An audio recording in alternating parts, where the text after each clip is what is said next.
आपण रोज अनेक वेगवेगळी गाणी ऐकतो, पण तुम्हाला माहितीये का की 48 वर्षापासून अंतराळात एक गाणं वाजतंय? हो, तुम्ही बरोबर ऐकलं, अंतराळ. नेमकं काय आहे हे संपूर्ण प्रकरण? चला जाणून घेऊया. तर 1977 मध्ये वायएजर-1 आणि वायएजर-2 अवकाशात पाठवण्यात आलं होतं. वायएजर-1 मध्ये 12 इंची सोन्याचा मुलामा असलेली तांब्याची डिस्क बसवण्यात आली होती.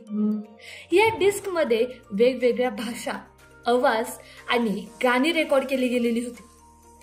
बिथिवेन, बाथ, मोझार्ट यासारख्या महान संगीतकारांसोबत भारतीय कलाकारांचेही गाणे त्यात समाविष्ट करण्यात आले होते.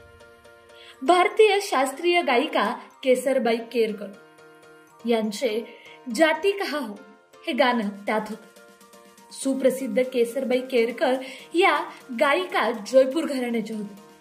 हे गाणं आजही अवकाशात गुंजत असल्याचं बोललं जातं.